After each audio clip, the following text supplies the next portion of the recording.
되어 있습니다. 그래서 이제 그런 감사를 하는 이제 감사위원이 있는데 총 5명입니다. 그래서 장관님께서 이제 한 분씩 지명을 해서 저는 이제 금융위원장이 이제 지명을 해서 조합감사위원을 했었고요.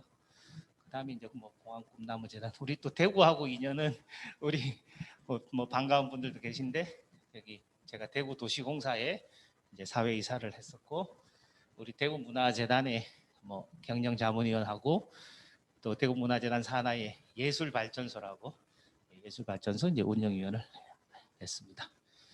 지금은 제가 이제 그 고려대학교에서 겸임교수로 강의를 하고 있고요.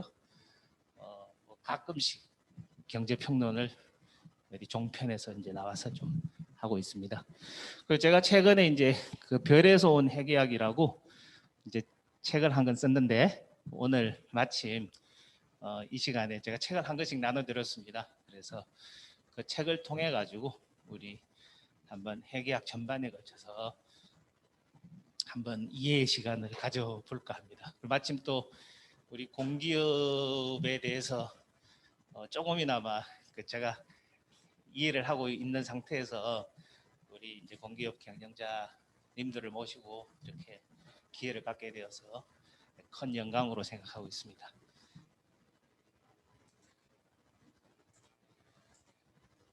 제가 이 책 제목을 지을 때 별에서 온 해계학 그러니까 해계학이 조금 이렇게 이미지하고 딱 맞아떨어지지 뭐 않는다 이런 느낌이 좀 들 수도 있을 것 같아요. 혹시 제가 이거를 마스크를 끼고 강의를 해서 말씀 다 들리십니까? 예.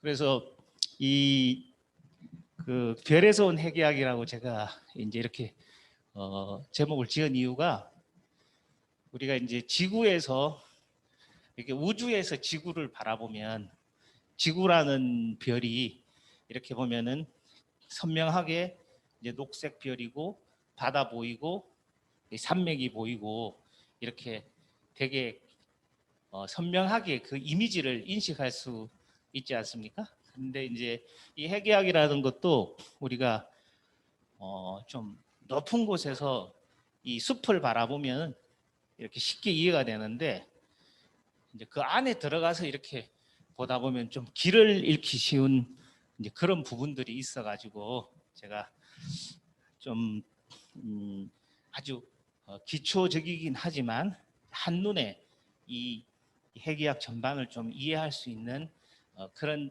책을 좀 써야겠다. 이런 생각을 평소에 좀 많이 했습니다. 그래서 그렇게 제가 좀 내용을 만들었고요.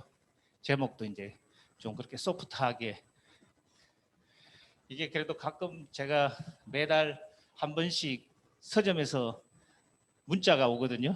출판사에서 이번 달에는 몇 건 팔렸습니다. 이렇게 뭐 베스트셀러는 아니지만 스타디셀러니까 그냥 한번 참고하시고 보시면 좋을 것 같습니다. 제가 이제 이 책을 그래서 좀 두 가지 좀 특징을 가지고 만들었는데요. 하나는 좀 읽기 쉬워야겠다, 좀 가독성이 좋아야겠다 생각을 해서 카톡 양식으로 만들었습니다. 요새 젊은이들이 카톡 많이 쓰잖아요. 그래서 카톡으로 질문하고 대답하고 이렇게 이런 양식을 좀 취했고 그 다음에 이 목차를 보시면 제가 6하 원칙 이 6가지 질문에 대해서 질문과 대답을 하는 형태로 만들어 놨습니다. 그래서 혹시 우리 이제 회계에 대해서 뭐 다들 잘 아시겠지만 한번 크게 살펴본다는 관점에서 보면 이 목차만 오늘 이해하시고 가시면 오늘 강의는 뭐 다 되실 겁니다. 그리고 이 목차에 제가 질문과 대답을 다 써놨습니다. 그래서 이 목차 요것만 한번 오늘 이해하시고 보고 가시면 이 책 한 권이 다 되신다. 이렇게 생각해도 좀 뭐 무방하실 것 같습니다. 제가 이제 처음엔 서론을 좀 재밌게 하려고 이제 그 베니스의 개성상인 얘기를 꺼내놨거든요. 그 베니스의 개성상인이라는 이제 소설이 있잖아요. 예, 혹시 보신 분도 계실 텐데요. 거기 보면은 갑자기 그 이탈리아에서 그 베니스에서 아주 유명한 어떤 총 지배인이 된 사람이 이제 개성 사람이라는 거죠. 그래서 어떻게 된 건가? 루벤스가 그림을 그렸는데 이제 그 고려 사람을 이제 자화상을 그린 거예요. 그러니까 그 초상화를 그린 거예요. 그래서 이제 그런 이제 그 사실에서 출발해서 이제 소설을 이제 오세영 씨가 쓴 건데, 작가가 쓴 건데, 내용이 뭐냐면은 이 개성은 일찍부터 송상이라 그래가지고 이 복식부기가 발달이 된 겁니다. 그래서 이제 송도 사계 치부법이라고 하는 것. 그래서 이제 송상에 있었던 이 유성업이라는 분이 그 이제 복식부기를 이해하고 있었는데 임진왜란이 일어난 거예요. 임진왜란이 일어나서 일본에 끌려갔는데 거기서 이제 한국으로 돌아오지 못하고 또 뭐 이렇게 여차저차해서 이탈리아까지 끌려가 버리게 된 거예요, 이 사람이. 근데 이제 이탈리아에서 이 사람이 이제 이 복식부기 능력을 발휘를 해가지고 그 회사에서 계속 성장을 해서 그 베니스에 있는 큰 회사의 총 지배인까지 되는 그런 스토리입니다. 그래서 회계라는 것이 어떻게 보면은 뭐 위기에 빠진 한 사람의 어떤 뭐 생명을 구할 수도 있었던 어떤 그런 하나의 생존 기술이다. 뭐 이런 얘기이기도 하고요. 흔히 잘 아는 그 쇼생크 탈출이란 영화 있지 않습니까? 많이들 보셨죠, 그죠? 그 팀 로빈서가 이제 감옥을 탈출해서 비 맞으면서 이제 막 이렇게 감동하는 그런 장면이 있는데, 이것도 마찬가지. 이제 이분이 그 회계사인데 그 이제 그 누명을 쓰고 감옥에 있다가 이제 뭐 이제 교도소장이 좀 나쁜 짓 하는 거를 이제 뭐 이렇게 도와주기도 하고, 또 뭐 이제 그 세금 절약하는 것도 도와주기도 하고 이러면서 이제 생존을 유지하다가 이제 탈출한 뭐 그런 얘기 정도가 되겠죠. 예. 뭐 그런 얘기 정도로 해서 하나의 이제 좀 생존 무기가 된다. 뭐 이런 뭐 이제 얘기들을 조금 흥미 위주로 좀 제가 조금 말씀을 드렸고요. 그 책에 보면은 제일 마지막 부분에 보면 빅픽처 다음에 이제 스토리가 있는데, 그는 어떻게 CEO가 되었을까 하는 얘기도 있습니다. 여기서 그가 누구냐 하면은, 그가 누군지 혹시 아세요? 저요? 아니요. 저는 아니고, 제 얘기가 아니고, 그는 어떻게 CEO가 됐을까에, 그는 뭐 이제 어떤 뭐 개인적으로 어떤 분을 평가하고자 하는 것은 아니고, 어쨌든 삼성그룹의 이제 그 부회장을 했던 그 이학수 부회장이라는 분이 있는데, 그분이 이제 어떻게 그 위치까지 갔는가를 이제 제가 간략하게 좀 써놨습니다. 개인적으로 이제 그분과 이제 말씀을 나눌 기회가 있었는데, 그분이 이제 그런 말씀을 하시더라고요. 그분이 이제 부산 상고를 나오시고 이제 고대 경영학과를 나오셨는데, 이제 대학교를 처음 졸업해서 본인은 자기가 가진 경쟁력이 좀 해괴인 것 같다 이렇게 생각을 하셔가지고 제일모직 대구 공장의 경리과로 이제 자원을 하신 거예요. 그런데 그 당시 대학교를 나온 사람들이 지방 공장에 경리과 가는 것을 선호하지를 않았답니다. 주로 이제 본사에 있고 싶어 하셨겠죠. 그런데 이제 자원에서 간다고 하니까 공장에서는 이제 되게 반겨주셨겠죠. 예. 그런데 이분이 그 공장에 가서 어떤 일을 하셨냐 하면, 이제 이제 뭐 그분 말씀을 제가 전해 들은 거를 이제 말씀을 드리는 거죠. 이 공장에는 이제 총무부하고 생산부가 있는데 이 공장에는 생산부 직원이 아닌 사람은 못 들어가게 했답니다. 그 당시에는. 그러니까 이제 뭐 관리 사이드에 있었으니까 공장을 못 들어갔겠죠. 근데 이제 공장을 들어가서 볼 수 있는 방법은 이제 당직을 쓰면 들어갈 수가 있었답니다. 그래서 본인이 이제 당직을 써서 이제 공장을 이렇게 순찰할 수 있으니까 이렇게 들어갔는데 한 7개월 동안 계속 이렇게 당직을 썼답니다. 그런데 이제 그 당시에 당직을 서면 이제 고생한다고 당직 수당이라는 게 있었는데 이제 혹자들은 아이 뭐 이 당직 수당을 벌기 위해서 이제 또 이제 갔구나 뭐 이렇게 생각하는 사람들도 이제 있었답니다. 그런데 어쨌든 본인이 이제 거기 들어가서 이 공장의 이 물류 흐름 그리고 이 원가 흐름을 이제 파악을 하고 그래서 이제 원가 시스템을 이제 나름 연구를 해서 이제 회사에 제시를 한 거예요. 처음 시도를 한 거죠. 그러다 보니까 그 당시에는 이제 원가 시스템이 제대로 규명되지 않으니까 이거를 얼마에 팔아야 이익이 남는 건지 제대로 파는 건지에 대한 조금 판단이 완성 단계 제품밖에 없었는데 그 중간중간 단위에 대해서는 이제 없었던 거죠. 그래서 이제 이분이 그거를 이제 혼자 당직까지 서가면서 들어가서 연구를 하고 나니까 회사에서 이제 그때부터 이제 상당히 이제 주목을 하신 거예요. 그래서 바로 이제 또 격리과장 뭐 또 본사 격리부장도 하시고 그러면서 이제 또 뭐 그룹 전체 뭐 비서실에서도 역할도 하시고 이러면서 계속 이제 좀 승승장구를 하셨다. 이제 이렇게 말씀을 주시더라고요. 그래서 이게 해결하는 것 하나의 이제 핵심 경쟁력이고 이걸 또 잘 이제 응용하면은 충분히 우리가 우리 코어 컴피턴스 핵심 경쟁력으로 우리가 잘 사용할 수 있겠구나 하는 그냥 일화를 제가 같이 좀 공유하려고 제가 이렇게 간단하게 말씀드렸고요. 제가 이제 우리 이 회계를 이제 6화 원칙으로 설명드린다 그랬잖아요, 그죠? 예, 그래서 이 6가지 질문에 대해서 같이 한번 말씀을 한번 나눠볼게요.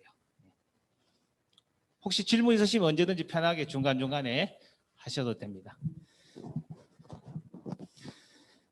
이 먼저 회계는 무엇인가요? 근데 이제 회계를 우리가 뭐 학교에서 공부하신 이제 분들도 계실 거고 또 여러 가지 책들도 많이 읽으셨을 텐데 여러 가지 뭐 회계 정의 이렇게 복잡하게 하는 것보다 저는 이렇게 딱 한 가지로 정리했습니다. 회계는 재무제표이다. 그 재무제표를 만드는 과정을 이해하거나 아니면 만들어진 재무제표를 이해하는 과정이다. 저는 이렇게 생각하거든요. 그러니까 재무제표를 띄워놓고 얘기할 수가 없는 거죠. 그래서 이 재무제표라는 것, 그러니까 혹시 회계에 대해서 막 이렇게 뭐 두꺼운 책을 보면은 여러 가지 설명이 많은데 뭐 그런 약간 학문적인 설명보다 직관적으로 이해하면은 재무제표는 이 회계는 재무제표이다라는 거죠. 재무제표를 만드는 일을 하시는 분, 격리팀은 재무제표를 잘 만들어야 되고 그리고 그 회계 담당자가 아닌 분들은 재무제표를 잘 이해하고 분석하면 되는 거죠. 결국은 이제 재무제표라는 것. 그러면 재무제표는 무엇인가 하면은 이제 우리가 재무상태표, 손익계산서, 현금흐름표, 그리고 자본변동표, 이익잉여금 처분계산서 이렇게 있다는 겁니다. 그리고 주석까지. 우리 이제 감사보고서 많이 보시니까 그렇게 있다는 겁니다.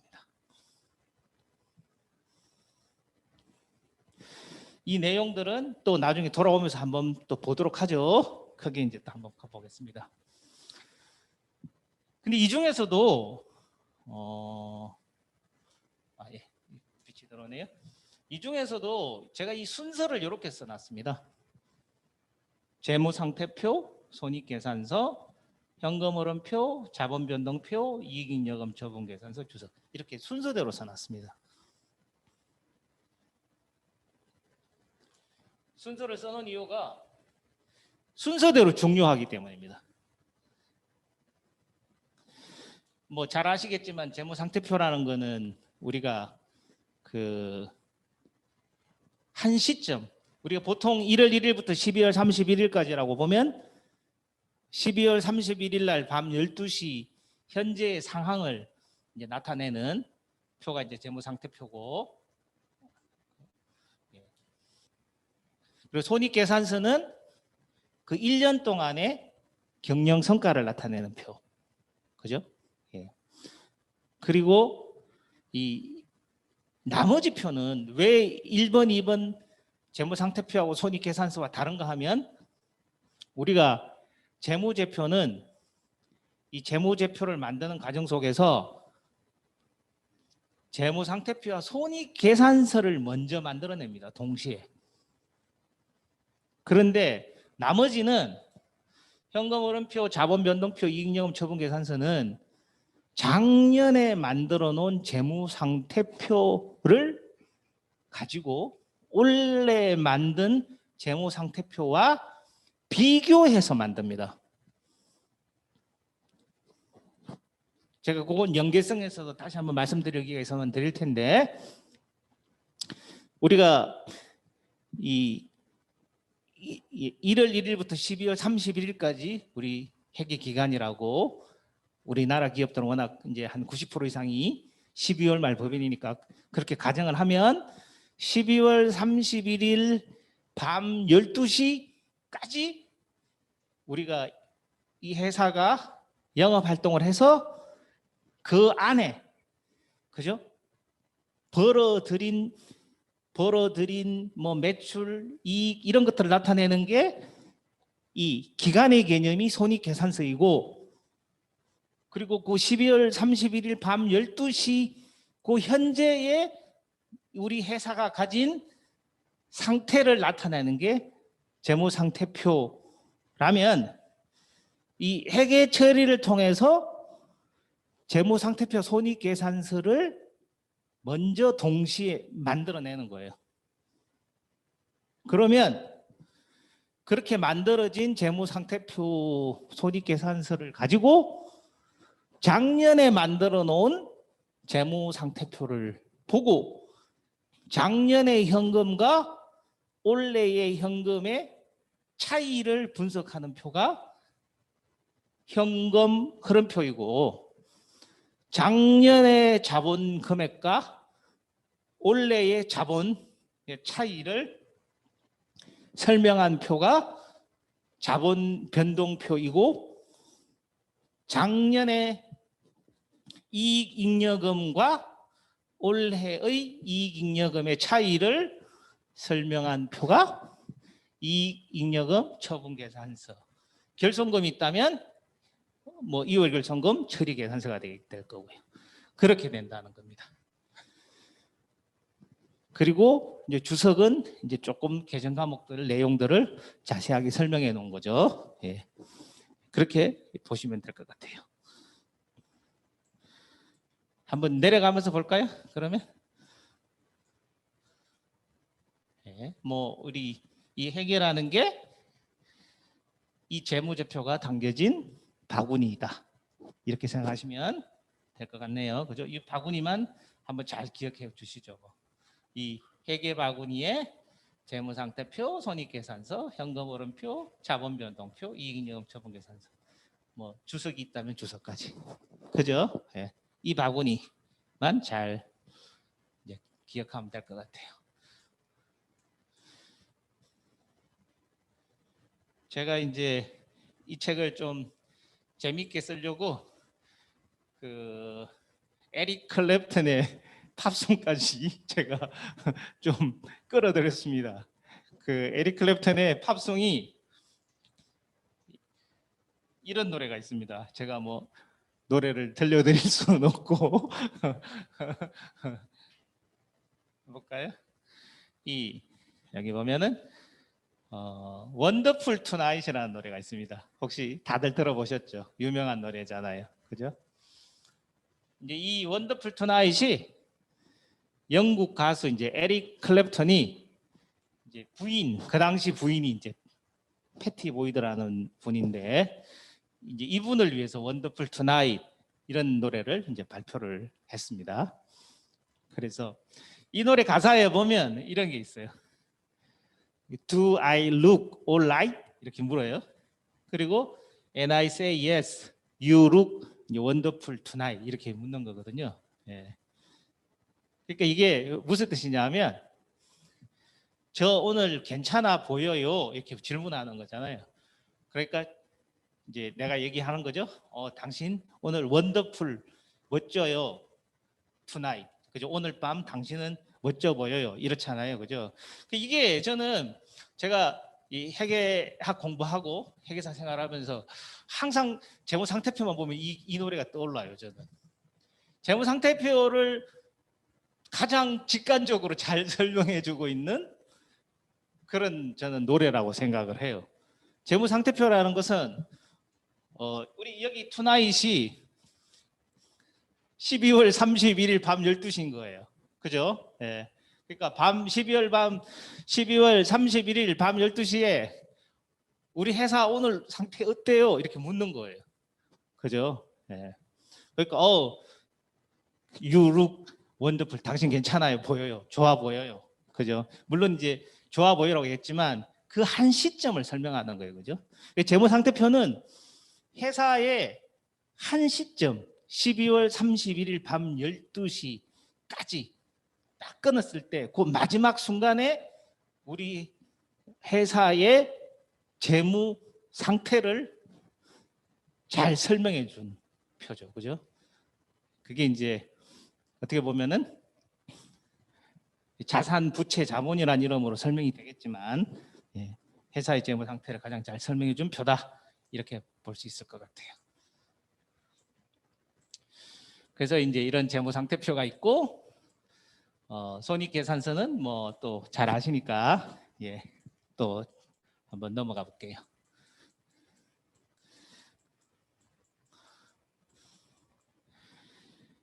그 다음에 우리가 제가 Y라는 질문을 드렸어요. Y가 뭐냐? 왜 만들어야 되냐는 거죠. 그죠? 대답은 제가 이렇게 써놨네요. 상법, 세법에 물어봐요. 그리고 관리에게 목적으로 필요해요. 그렇죠. 근데 이제 우리가 의무적으로는 상법에서 장부를 만들고 재무상태표를 공시를 하고 이렇게 돼 있지만 그리고 세법에서는 법인세를 3월 말까지 신고를 하고 납부를 해야 되지만 사실상 그것보다 훨씬 중요한 것은 이 관리회계 목적으로 훨씬 더 필요하죠. 그죠? 그래야 이 경영진이 의사결정을 할 수 있으니까요. 그죠? 정보가 있어야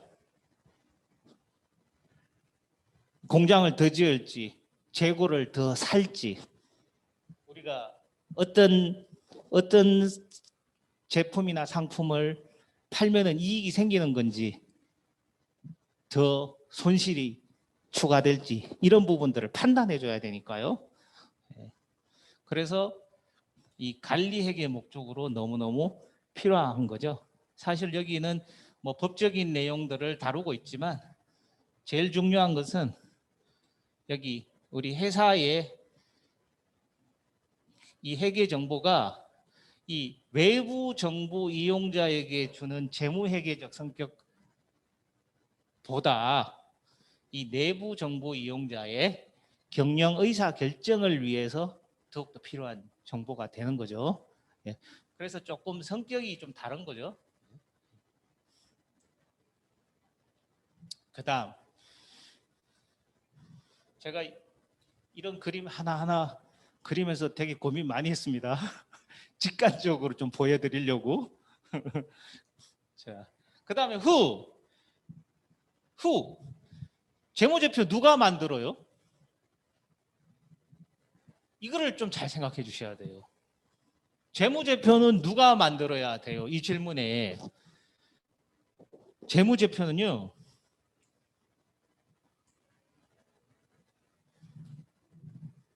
이 사람이 책임자예요. 재무제표 작성 책임자는 경영자. 딱 보기에 경영자죠. 네? 크게 그렸잖아요. 높으신 사장님. 네. 그죠? 근데 이제 사장님께서 뭐 직접 회계 처리하고 재무제표 만들지 않잖아요. 그죠? 회사에 ERP 시스템을 깔고 거기 회계 담당자가 있고 뭐 큰 회사는 뭐 주임, 대리, 과장님, 부장님, 이사님, 뭐 이런 본부장님 이런 분들이 계시잖아요. 그죠? 재무 또 회계 사이드에. 그런데 그러면은 사장님이 이제 그렇게 시켜놓고 보고를 받았는데 회계가 잘못됐어요. 그럼 어떻게 돼요? 책임은 누가 진다고요? 이제 이분이 지는 거예요. 그 대표적인 큰 사건이 가장 대표적인 사건이 최근에 일어난 게 뭐예요? 이 분식 회계 논란으로 가장 크게 사건이 된 게 삼성 바이오로직스잖아요. 그죠? 그래서 삼성 바이오로직스의 회계 처리가 분식이다를 가지고 정권선물위원회에서 이렇게 논란이 있다가 최종적으로 이제 정권선물위원회에서 분식이다 이렇게 하면서 그 삼성바이오로직스 사장님을 해임 권고안을 하고 이렇게 고발도 하고 조치를 했단 말이에요. 그죠? 직원이 회계 처리했는데 사장님이 그죠? 책임을 지는 거죠.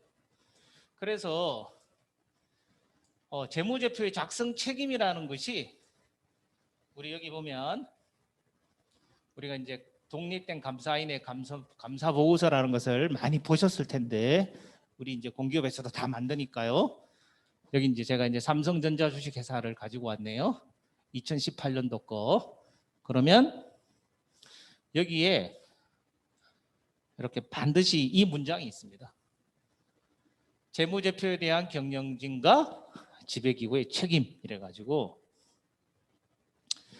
경영진은 한국채택국제회계 기준에 따라 이 재무제표를 작성하고 공정하게 표시할 책임이 있으며 부정이나 오류로 인한 중요한 왜곡 표시가 없는 재무제표를 작성하는 데 필요하다고 결정한 내부 통제에 대해서도 책임이 있습니다. 이 문장이 있거든요. 이건 명백하게 하는 거예요.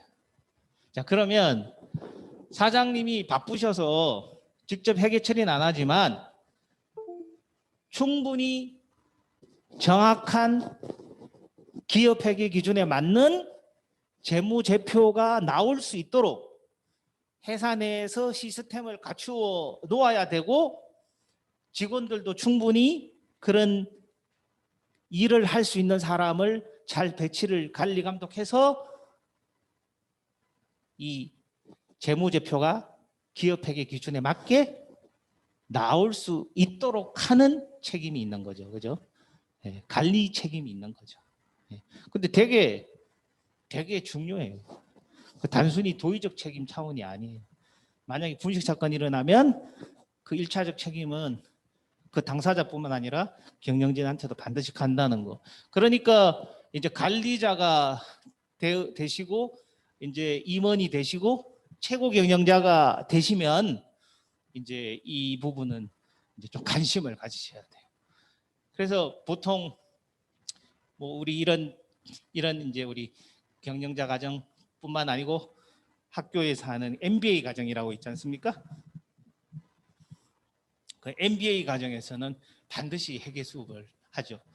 그 전에 이제 MBA 받기 전에 보통 경험들이 뭐 마케팅 하시는 분도 있고 뭐 연구하시는 분들도 있고 금융 쪽에서도 오시고 많은 경험을 가지신 분들이지만 이제 그 관리자로서 한 단계 더 도약하기 위해서는 회사 전체를 보고 이해하셔야 되니까 회계에 대한 그 이제 과목들이 반드시 들어가죠. 회계는 이런 단순히 경영자의 책임뿐만 아니라 이게 언어니까요. 경영을 이해하는 하나의 언어니까 이 정보를 이해하고 분석하는 능력이 있어야 적절한 의사결정을 하실 수가 있잖아요. 그래서 이제 그게 좀 필요하다 말씀을 드리는 거고요. 마침 제가 이거 2000 언젠가요? 잠깐만 나갔네요.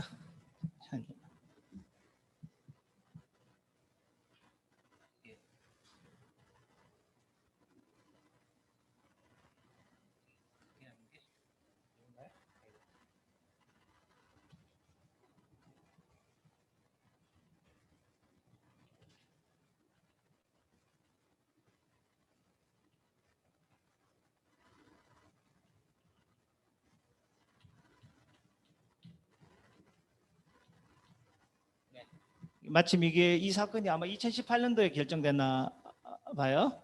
예, 정권선물위원회 그거에 대해서 기고한 글이 있었네. 매일신문에 제가 기고한 글을 뭐 보여드렸고요.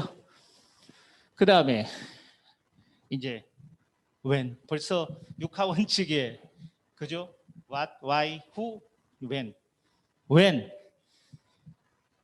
이게 간단한데 또 의외로 이 재무제표가 언제 만들어지는지를 잘 이해를 못 하시는 경우가 조금은 있더라고요. 재무제표는 언제 만드나요?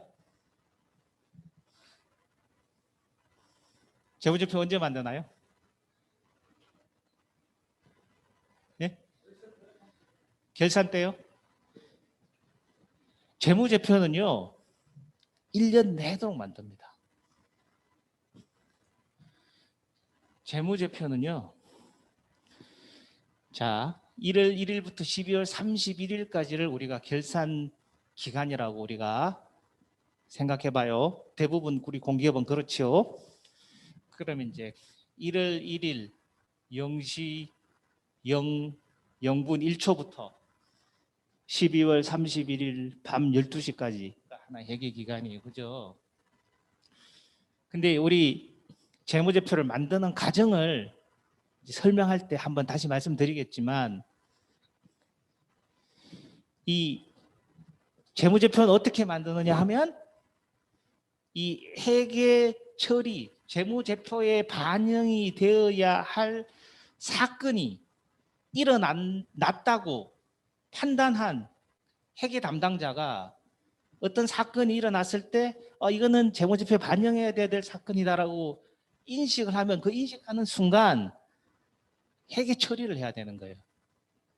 분개라는 걸 해야 되는 거예요. 근데 그거를 1년 동안 모아뒀다 할 수 있는 게 아니고 1년 365일 길을 쫑긋 세워서 어떤 사건이 일어나면은 이 사건을 이거를 재무제표에 반영해야 될 사건인지 아닌지 판단해 줘야 되는 거예요. 그게 1년 내도록 이루어져요. 근데 그 1년 내도록 이루어지는데 이것으로 다 끝나진 않고 12월 30일이 지난 후에 뒷마무리 작업을 좀 더 해주는 거예요. 이 how 요 다음 요 우리 계속 배우겠지만 how 시간에 재무제표는 어떻게 만들어지는가 하는 질문에 대한 대답에서 다시 한번 제가 말씀을 드릴게요. 예. 그러니까 이제 1년 내도록 회계 담당자가 항상 5분 대기조로 뭐 워카는 풀지 않은 상태로 그냥 잠시 나무 그늘에서 쉬는 그런 상태로 누가 무슨 일을 했다 그러면 오늘 우리 신입 사원을 뽑는 면접을 했어. 네. 근데 또 어떤 사람이 오늘 신입 사원을 뽑는 면접을 했는데 그분들 멀리서 오셨으니까 차비를 인당 5만 원씩 줬어요. 자, 이런 말을 들었을 때 회계 처리를 해야 되는 사건인가? 아닌가? 이런 거를 이제 순간순간 판단하는 거예요. 해서 1년 내도록 이 회계 처리를 하고 12월 30일이 딱 되면 이때 다 처리할 수 없었던 감가상각도 계산하고 임차료도 뭐 기간이 뭐 7월 1일부터 6월 30일까지인지 정기 예금 이자 수령일이 뭐 1월 31일인지 이런 걸 다 따져서 다시 조정하는 거. 결산 수정 분계를 하는 거예요. 그렇게 하면은 이제 재무제표가 나오게 되는데 어쨌든 이 회계 기간 동안 항상 만들어야 되는 거예요. 자, 그 얘기는 우리 만드는 과정에서 다시 한번 말씀을 드릴게요. 자, how가 나왔네요. 그죠? 제가 여기 보면은 how에는 질문이 3가지 있어요. how에는 이제 거의 다 왔어요. how는 질문이 3가지가 있는데 거기 목차에 보시면 앞에 목차 있죠. 목차에 보시면 질문이 만들 때 기준은 무엇인가요? 하는 질문이 있고 그죠? 그 다음에 2번째 질문은 어떻게 만드냐요? 하는 질문이 있고 3번째 질문은 만들었는데 검사받아야 하나요? 질문이 있죠. 그죠? 자, 아까 재무제표의 작성 책임자는 경영자라 그랬잖아요. 근데 이제 사장님이 시키셨어요. 직원한테. 과장님, 재무제표 잘 만들어 보세요. 이렇게 시키셨어요. 그리고 과장님이 재무제표를 잘 만들어야 되는데 어떻게 만들어야 될지 잘 모르잖아요. 네. 그리고 이 옛날에는 이 주판 해가지고 종이에 써서 했지만 지금은 뭐 ERP 시스템으로 회사에 시스템이 다 갖춰져 있다고 하지만 어쨌든 간에 최초의 행위 분계라는 행위를 해야 되는 거거든요. 그거는 이제 만들 때 다시 프로세스는 바로 말씀을 드리겠지만 어쨌든 그걸 할 때 판단 기준이 있어야 되잖아요. 그죠? 이 판단 기준 이건 회계 처리를 해야 되는 거예요? 안 해야 되는 거예요. 판단 기준이 필요하니까. 그죠? 그래서 이 기준을 만들어서 그 기준에 맞게 회계 처리를 하라는 거예요. 근데 기준이 1개면 좋은데 3개 있어요. 우리나라에. 근데 아마 우리 뭐 공기업에 주로 계시니까 이 한국채택국제회계 기준 밖에 거의 안 쓰실 것 같은데 그죠? 3개 있죠. 여기 보면 한국채택국제회계 기준 이게 이제 KIFRS라고 하는 거고 그죠? 그다음 일반기업 회계 기준이 있어요. 그리고 조그마한 회사를 위해서 중소기업 회계 기준이 있어요. 자, 그러면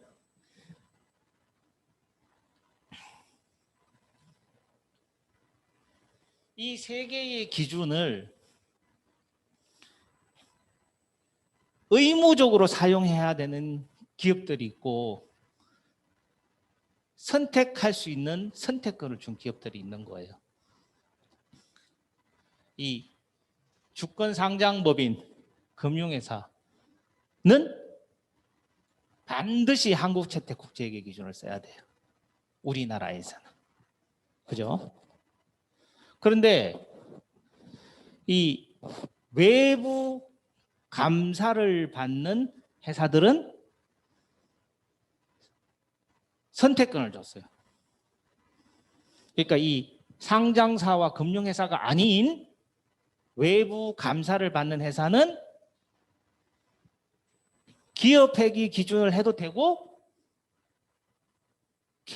KIFRS를 써도 되고요. 그죠? KIFRS는 누구나 해도 돼요. 근데 어려우니까 좀 쓰기가 우리는 어려워요 하는 회사들은 그러면 일반 기업 회계 기준을 사용해도 좋습니다. 이렇게 말씀드리는 거예요. 그죠? 이 상장사가 우리가 어려워요 그렇게 얘기하면 그래도 안 돼요. 그래도 KIFRS를 사용하세요. 이렇게 얘기하는 거고 이 외부 회계 감사 대상인 회사 중에 작은 회사들은 KIFRS 너무 적용하기 어려워요. 그러면 KIFRS를 사용해도 좋고 아니면 일반 기업 회계 기준을 사용해도 좋아요. 이렇게 만들어 준 거죠. 이 외부 감사 대상 회사도 아닌 회사는 더 작은 회사는 또 선택권을 줬어요. 우리는 일반 기업 회계 기준도 좀 적용하기 어려워요. 그렇게 얘기하니까 그래 알았어요. 그럼 아주 작은 중소기업을 위한 회계 기준을 하나 만들었으니 그걸 사용해도 좋아요. 이렇게 얘기해 놓은 거예요. 그러면 선택권이 가장 많은 회사는 외부 감사를 받지 않는 작은 회사가 선택권이 제일 많아요. 셋 중에 하나 하면 돼요. 이 한국채택국제회계기준, 일반기업회계기준, 중소기업회계기준을 다 해도 돼요. 근데 대부분은 이제 작은 걸 하겠죠. 일반기업회계기준이나. 그래서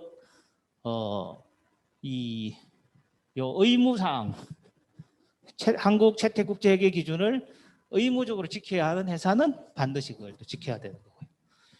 자, 이런 기준을 줬으니까 그 회사의 회계 처리를 하는 회계 담당자는 반드시 그 기준에 맞게 회계 사건이 일어났을 때 그 기준에 맞춰 보면 이것을 회계 처리를 해야 하는 것인가 이렇게 판단해야 되는 거예요. 인사 담당자가 와서 회계 담당자한테 얘기를 해주는 거예요. 오늘 신입사원 면접을 했어요. 한 사람은 그렇게 얘기했고 회계 담당자가 들었어요. 네, 알겠습니다. 그럼 액션을 취해야 되는데 판단하는 거예요. 별로 액션 취할 게 없네? 별로 회계 처리할 사건이 아니네? 이렇게 생각했겠죠. 근데 이제 알고 봤더니 이제 인사부장님은 그렇게 말씀하셨는데 그 인사과장님이 와서 오늘 면접 잘 끝났어요. 아주 훌륭한 인재들이 우리 회사에 많이 올 것 같아요. 그런데 경쟁률이 치열해서 오신 분들 차비를 1인당 5만 원씩 드렸어요. 이렇게 얘기하는 거예요. 그리고 그 말을 듣는 순간 회계 처리를 해야 되네? 이렇게 생각을 해야 되는 거예요. 그죠? 네. 상황을 인식해서 회계 담당자가 회계 처리를 해야 되는 거예요. 근데 그 판단 기준은 이거라는 거죠. 그죠? 이 기준, 한국채택국제회계기준, 영어로는 KIFRS, 그리고 일반기업 회계기준, GAAP, 그리고 중소기업 회계기준 이렇게 있다는 거죠.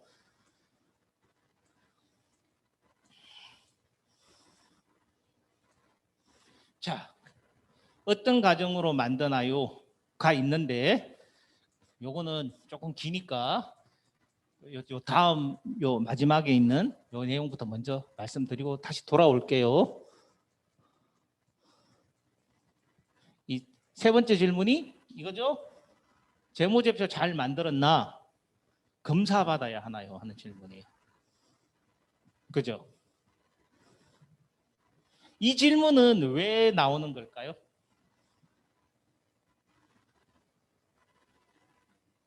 이 질문은 왜 나오는 걸까요?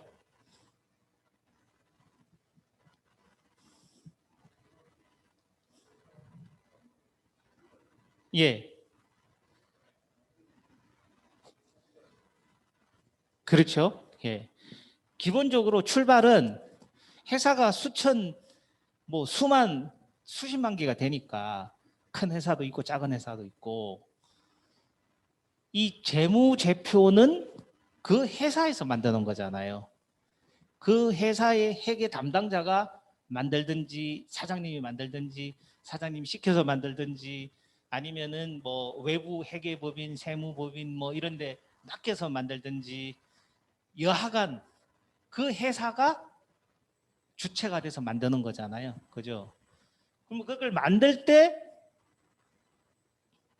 만들 때 기준은 아까 말한 기업회계 기준, 한국책대국제회계 기준인데 그 기준이 있다 하더라도 그 기준에 맞는지 판단은 회사의 담당자가 스스로 하는 거잖아요. 그죠? 네, 물론 뭐 자문을 할 수도 있겠지만 그래서 자, 이 만들어진 재무제표가 과연 이 기업회계 기준에 정말로 맞게 만들어진 재무제표인지를 알 수가 없는 거예요. 그러다 보니까 우리가 여러 가지 경제 활동을 하는 데 있어서 그 회사에 투자도 하고 여러 가지 거래도 하는 데 있어서 하나의 정보로서 재무제표를 보고 판단을 하는데 그 정보가 믿을 수 있는 정보인지 그 정보가 믿을 수 없는 정보인지 알 수가 없잖아요. 그죠? 그래서 이래서는 안 되겠다.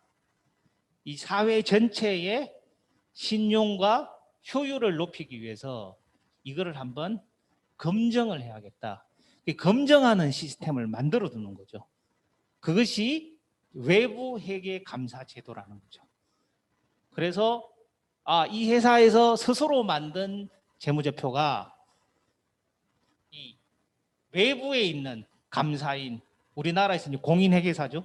공인회계사에 의해서 감사를 받아서 이 재무제표가 그 기업 회계 기준에 맞게 제대로 잘 만들어졌는지 의견을 표명하도록 이렇게 만들어놨죠.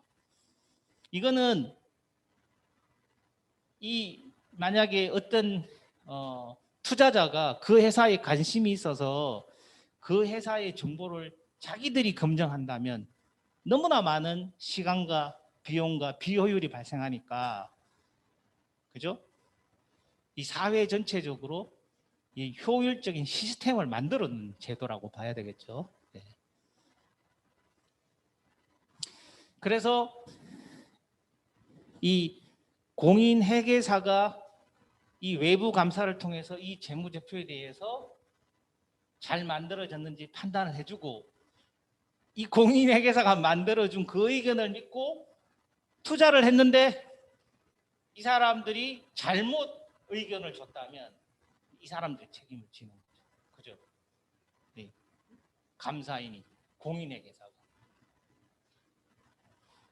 그런 사건이 이제 터지면은 그 회계법인은 이제 해산한다고 보시면 되죠. 지금은 워낙 이런 위험이 커지니까 그런 이제 리스크가 리스크가 너무 커지니까 뭐 그런 사건은 잘 안 일어나지만 뭐 예전에는 그죠? 대우 사태 같은 게 우리나라의 가장 대표적인 예라고 할 수 있을 것 같아요.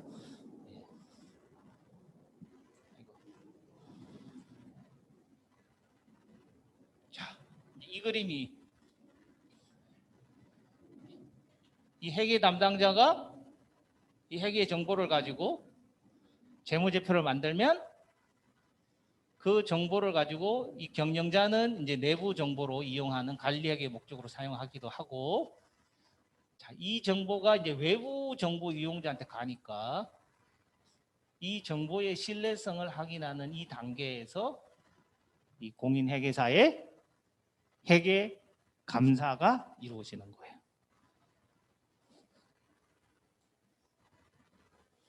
그런데 회사가 하루에도 뭐 수백 개씩 생기니까 너무 많잖아요. 그죠?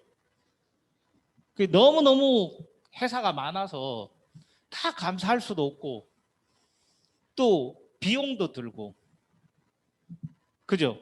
그래서 고민을 한 거예요. 조금 너무 작은 회사는 좀 그 회계 감사 받는 것을 이제 좀 면제해 주자. 그래서 의무 사항을 좀 높인 거예요. 그 규모에 따라서.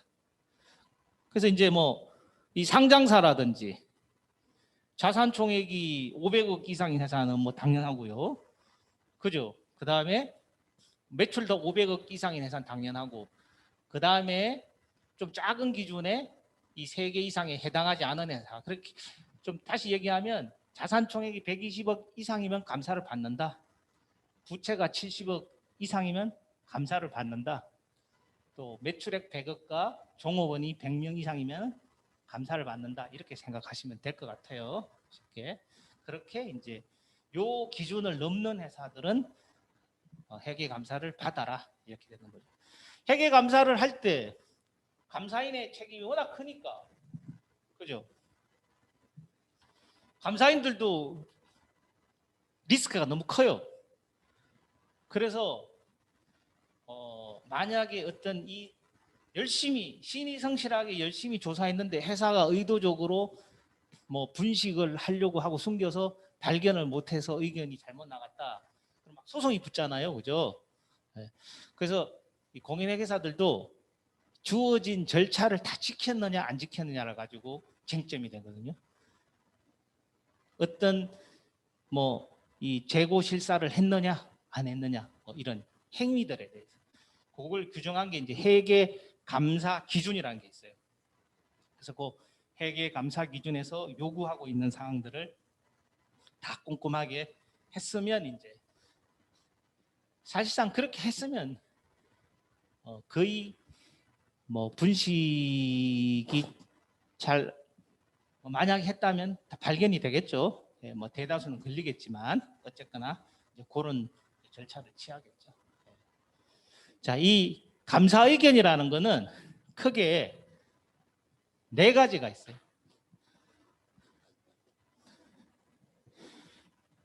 휴식 시간 필요해요? 아니면은 바로 쭉 이어가도 상관없겠습니까? 예. 재미있으시죠? 네. 이 의견이, 그러니까 이제 우리가 회계 부서에 계신 분들은 재무제표를 만들어야 되지만 재무제표를 회계 부서에 계시지 않은 분들은 재무제표를 이해하시면 되잖아요, 그죠?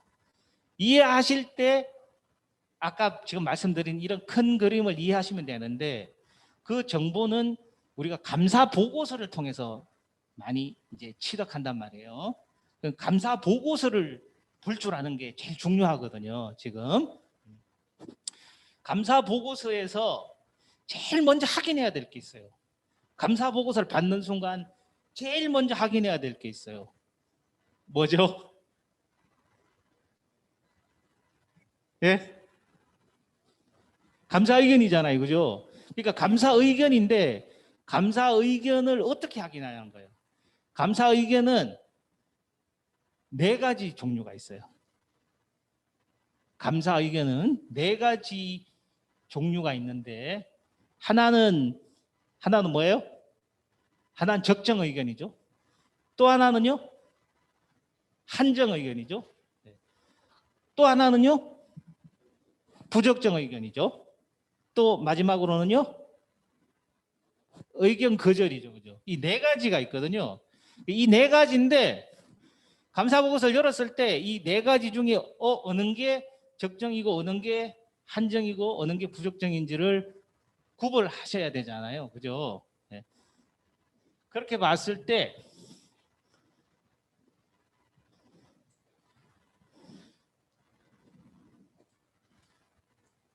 크게 보면 뭐 적정은 이 재무제표가 크게 회사에서 만들어진 재무제표가 크게 틀리지 않았다.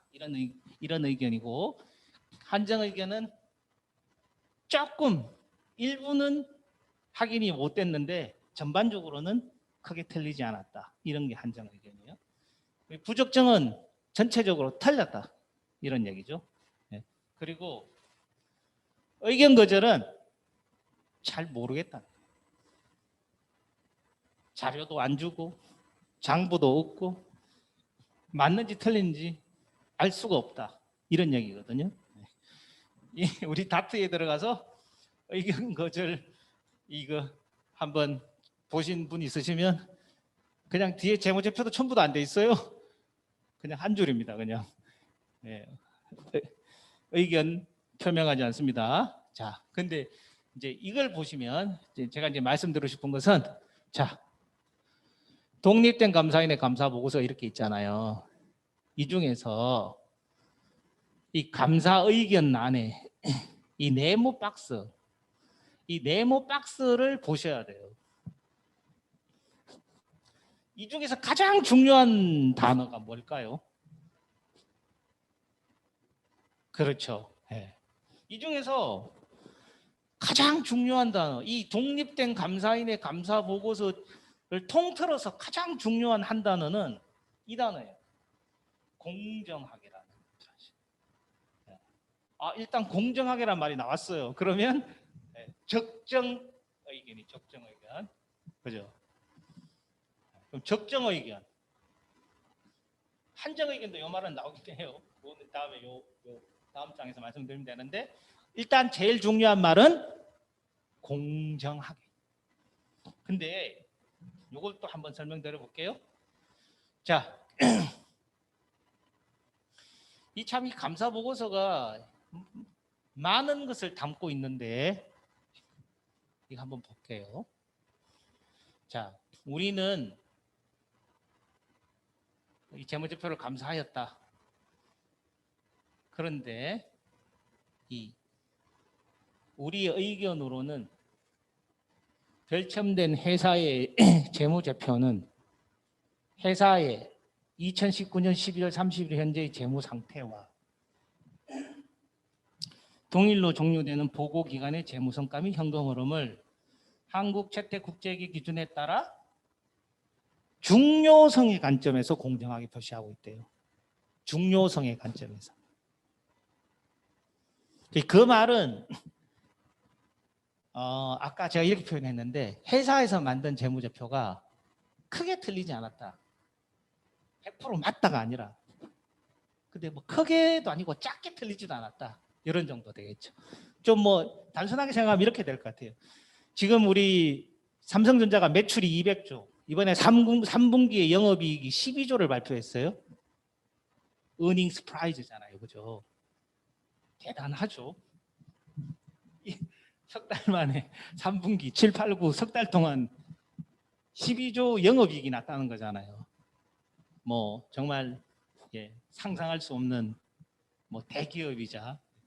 근데 뭐 그냥 평균적으로 보면은 1년에 매출 200조 그리고 영업이익이 한 50조 정도 난다고 치면 밤 12시 그러니까 우리 회계기간이 끝나잖아요. 2019년 1월 1일부터 12월 31일 밤 12시까지가 회계기간인데 11시 59분 59초에 공장 문을 나서서 컴퓨터 한 대가 이 하이마트로 이제 차에 실려 나간 거예요. 그러면 우리가 생각하면은 이 매출 100만 원이 이 장부에 손익계산서에 올라가서 매출이 200조 100만 원이 돼야 되는데 뭐 어떤 뭐 실수가 있었든지 그 뭐 0.01초 차이로 거기 회계 처리가 올해가 아니라 내년으로 넘어가 버린 거예요. 그죠? 그러면 2019년도 손익계산서에 매출이 200조 100만 원이 돼야 되는데 200조가 돼 버렸어요. 그런 경우에 한 100만 원 정도가 작은 회사인 경우는 100만 원이 크게 또 적용돼야 되겠지만 이 200조라는 큰 단위의 회사로 봤을 때 그 100만 원은 굉장히 중요성 관점에서는 작을 수가 있어요. 그래서 그런 경우 200조가 왔는데 200조 100만 원인데 200조라고 재무제표를 만들어 왔다고 해서 틀렸다, 한정 의견을 주겠다, 부적정 의견을 주겠다 이렇게 하지는 않는다는 거예요. 그걸 그 느낌으로만 이해를 하시면 될 것 같아요. 그죠? 네. 대부분 뭐 시스템상에서 다 걸러지긴 하지만 이제 감사를 하다 보면 한 대 놓쳤네요. 이렇게 이런 경우가 있을 수 있잖아요. 그죠? 퇴직급여 충당금을 계산했는데 이 직원이 12월 1월 1일 날 퇴사한 게 아니고 12월 31일 날 퇴사를 해서 퇴직금이 나가고 뭐 퇴직급여 충당금을 계산 못했을 수도 있고 1년이 안 되었기 때문에 뭐 계산에서 빠졌을 수도 있고 뭐 이런 경우가 있을 수가 있는데 그런 게 크게 금액이 크지 않으면 그걸 가지고 의견에 영향을 미치지는 않는다는 거예요. 그렇게 이해하시면 될 것 같아요. 우리 이제 회사 내에서도 일어나고 있는 일이니까.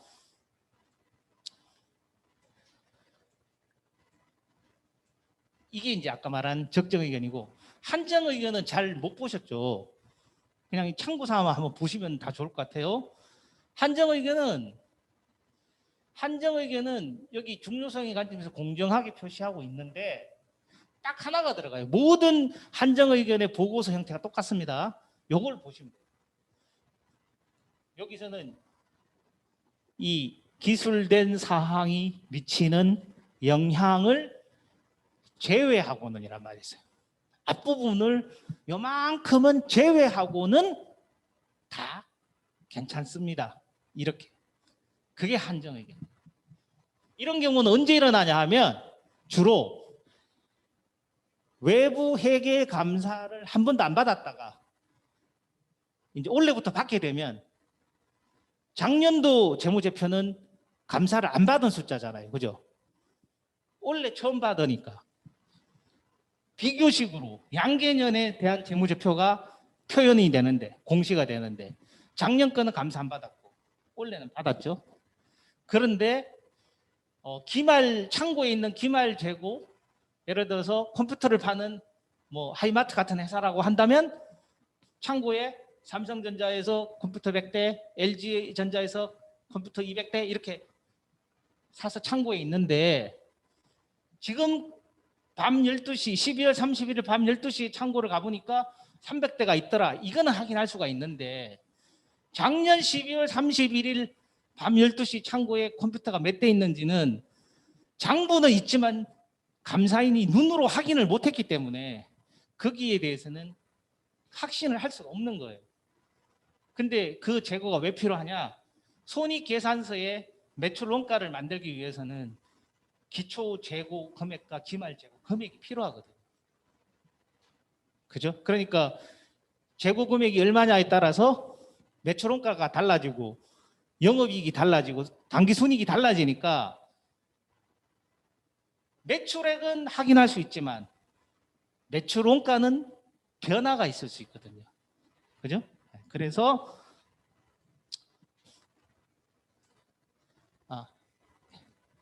그래서 이 사항이 미치는 그 영향을 제외하고는 다 괜찮습니다. 이렇게 써는 거예요. 그게 한정이에요. 은행에서도 요 정도까지는 봐주죠. 우리 감사 보고서 들어갔을 때 은행에서.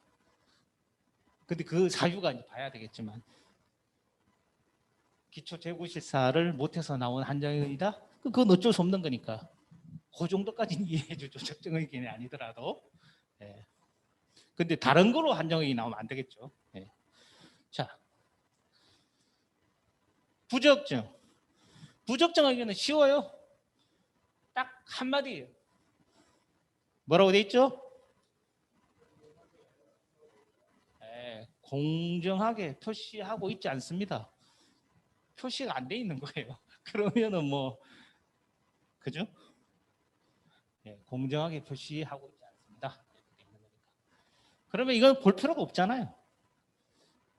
회사의 재무제표가 뭐 공정하게 표시 안 돼 있는데 그걸 가지고 뭐 들여다볼 이유도 전혀 없죠. 그냥 이 한 장만 보시면 끝나는 거예요.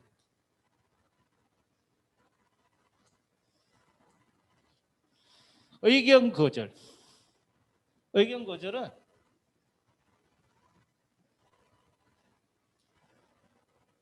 이 어떻게 보면 이렇게 많이 글자 써주는 것도 참 친절한 거예요. 들어가서 다투기 들어가서 혹시 의견 거절해서 한번 보시면 예, 너무나 친절하지 않습니다. 어떻게 되냐면 요 한마디밖에 없습니다. 의견을 표명하지 않습니다. 그럼 끝나는 얘기입니다. 뭐 이런 회사가 많지는 않겠지만, 그죠? 그럼 대부분 회사가 조금 이제 재무적으로 상태가 안 좋아서 좀 유동성 위기에 빠져 있거나 뭐 좀 부도가 나거나 회생 절차에 들어가 있거나 이런 회사들이 이런 의견이 많이 나오죠. 그죠? 예.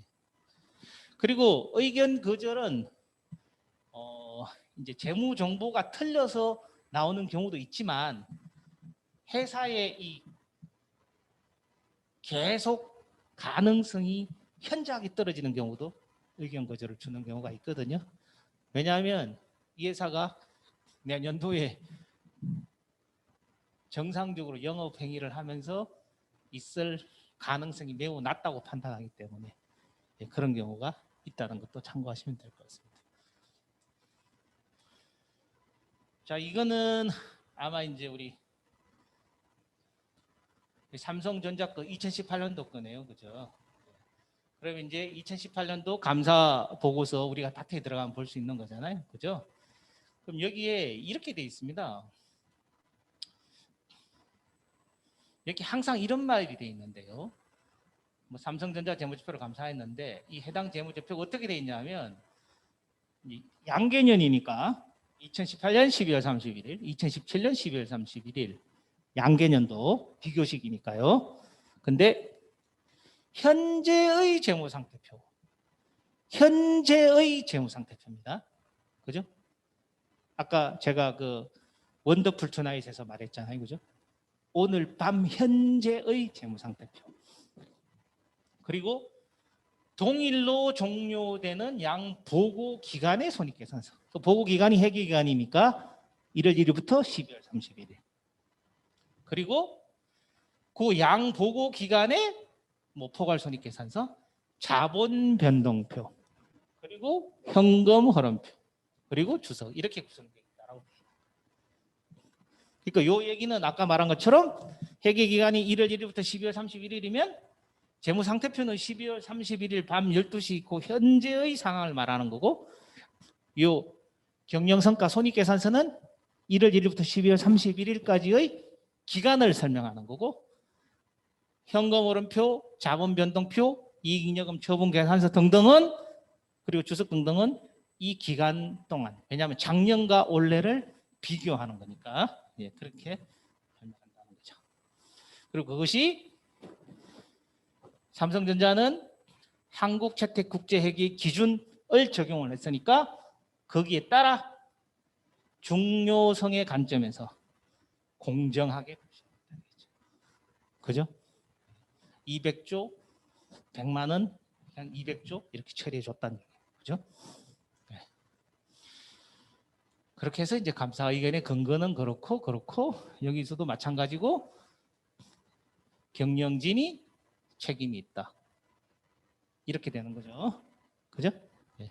항상. 그리고 이게 뭐 옛날에 구멍가게는 지금도 뭐 예를 들어서 편의점 말고 작은 구멍가게에서는 뭐 하나 팔면은 할머니들이 이렇게 몇 개 건전지 몇 개 나갔다 손으로 적으시는 분도 계시지만 이제 워낙 회사가 크니까 그렇게 할 수가 없거든요. 그래서 반드시 내부 통제 시스템이라는 게 있습니다. 그 내부 통제 시스템에 대해서도 책임이 있다. 잘 이 좋은 정확한 재무제표가 나올 수 있도록 잘 만들어놔라 이런 얘기가 있는 거죠. 그게 이제 외부감사법이고, 뭐 참고로 이제 빅4라고 하는 회계법인이 PwC, 딜로이트, KPMG, 어니스트 영 뭐 이런 게 있고, 저는 이제 PwC에서 이제 조금 뭐 오랫동안 일을 했었고요. 자, 웨어는 뭐 방금 또 다 얘기한 건데,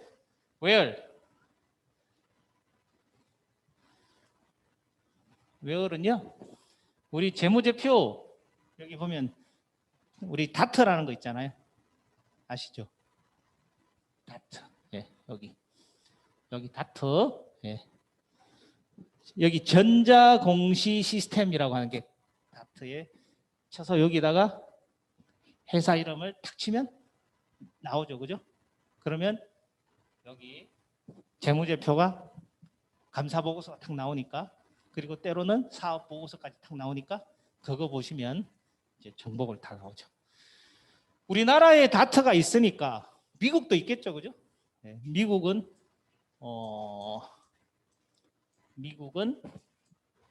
예, 여기에요.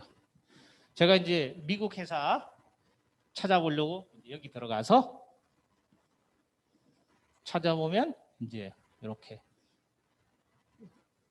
이런 사이트가 나와요. 그래서 여기서 이런 애플도 찾고 이렇게 찾으시면은 우리나라의 감사 대상 회사의 정보를 다트에서 찾듯이, 그죠? 그러니까 우리나라 다트는 모든 회사가 올라가 있는 게 아니고 외부 감사를 받은 회사가 올라가는 거거든요. 그죠? 그러니까 외부 감사 대상 회사가 감사 보고서를 포함해서 올라가니까 그거처럼 이렇게 받을 수 있다. 이렇게 생각하시면 됩니다.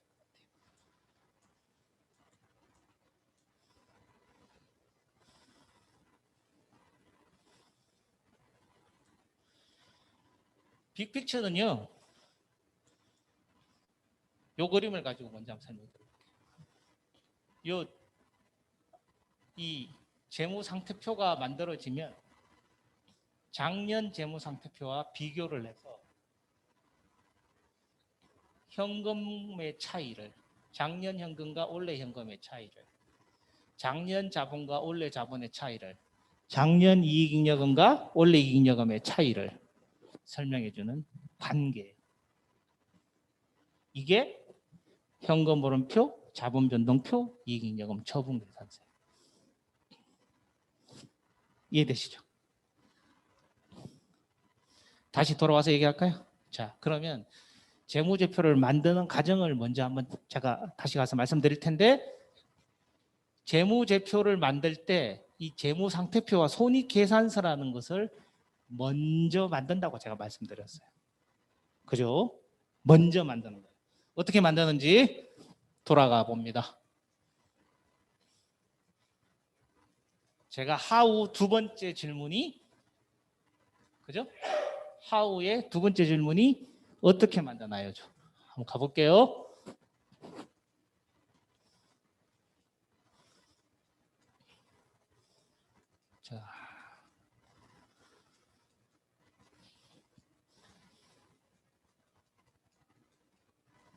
자, 어떤 가정으로 만드나요?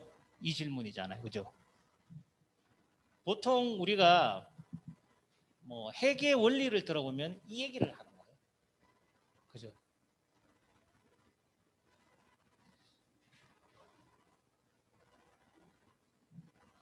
우리가 이제 회계학을 처음 배울 때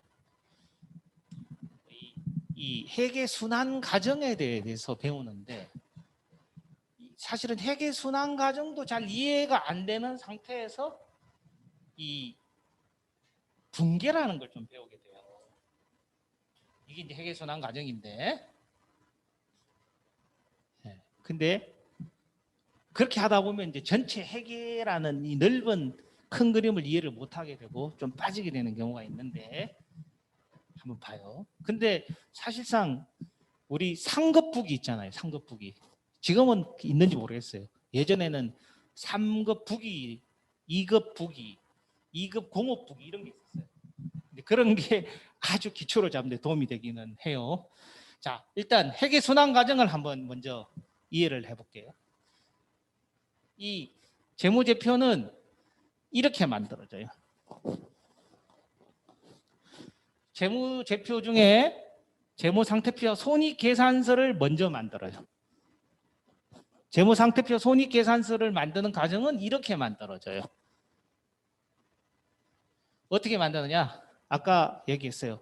제일 처음에 회계 담당자가 1년 365일 이렇게 길을 쫑긋 세우고 있다가 어떤 사건이 발생하면 이것이 기업회계 기준 또는 한국채택국제회계 기준에 따라서 회계 처리할 사건인지 먼저 생각하는 거예요. 그거를 거래의 인식 및 측정 이렇게 표현을 하는 거예요. 네. 그러면서 그 회계 담당자가 이거는 회계 처리를 해야 되네. 인사 담당자가 신입 사원한테 인터뷰하고 그냥 집에 보낸 게 아니고 차비를 줬어요.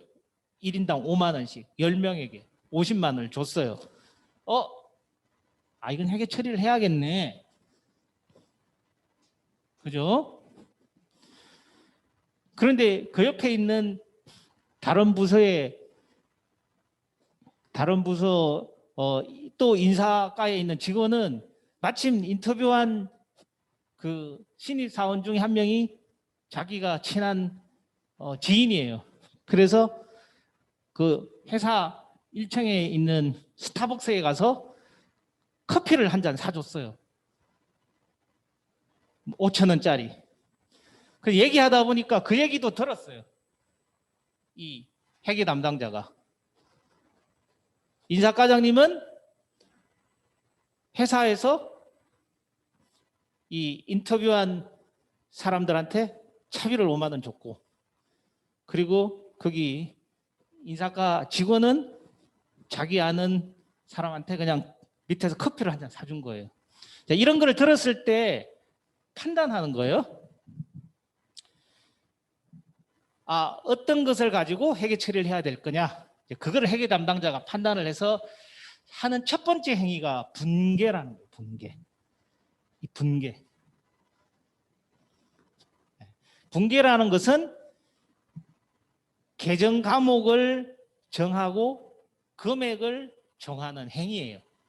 그게 이제 분계인데 그 분계를 하는 것이 가장 중요하죠. 가장 첫 번째 해야 할 일이니까. 이 분계라는 걸 하면 이 분계가 1년 내도록 하는 거예요. 분계는. 사건이 있을 때마다. 그래 놓고 12월 31일이 되면 그 분계장에 분계한 것을 다른 곳에 옮겨 적어요. 총계정 원장으로. 그걸 옮겨 적는다고 해서 전기라고 해요. 전기. 그러면 이 총계정 원장으로 옮겨 놓은 것을 가지고 또 잔액만 모으면은 시산표라는 게 생겨요. 근데 우리가 이제 뒤에 분계를 한 번 더 하니까 수정전 시산표라고 그래요. 그러면 이제 12월 31일이 지났으니까 감가상각비도 계산해야 되고 미수이자도 계산해야 되고 이런 거를 한 번 더 해요. 그게 이제 결산수정분계라는 거예요. 결산수정분계를 하고 똑같이 분계를 했으니까 총계정 원장으로 전기를 하고 또 수정 후 시산표가 나오면 이걸 가지고 둘로 나누면 재무상태표 손익계산서가 나와요. 이걸 회계의 순환 과정이라고 하고, 고급 회계는 이 분계에 대한 거를 어려운 질문과 상황에 대해서 분계하는 것, 그게 중급 회계예요. 중급 회계.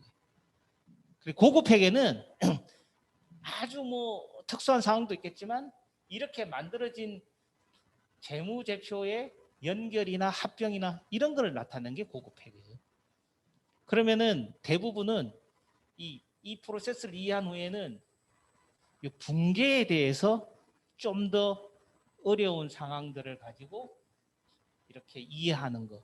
그게 이제 중급 회계 실력이라고 보시면 될 것 같아요. 자, 이런 경우니까 한번 볼까요?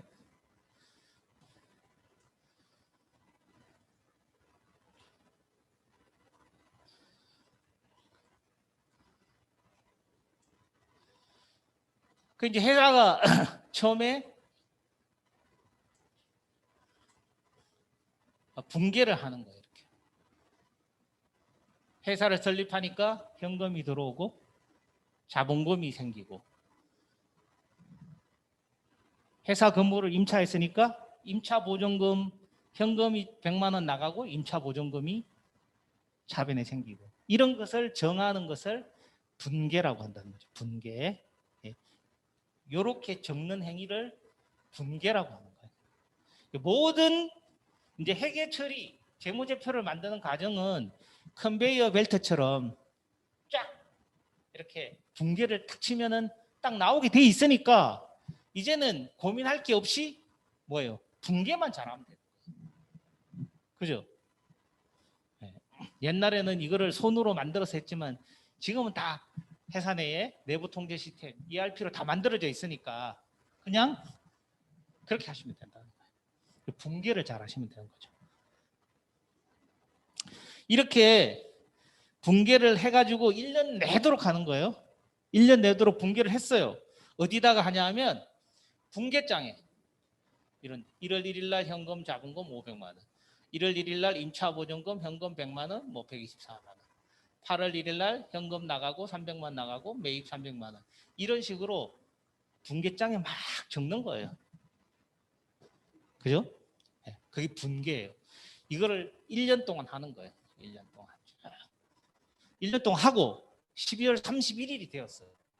12월 30일이 되면 이렇게 하는 거예요.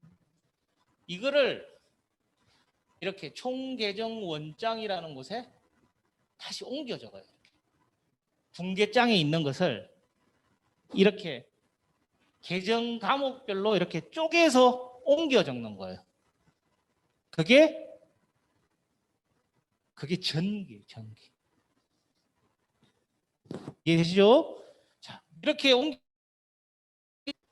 그거를 다시 잔액으로 이렇게 모아는 거. 잔액으로 모아서 나타낸 표가 이 시산표예요. 시산표. 이렇게. 그죠?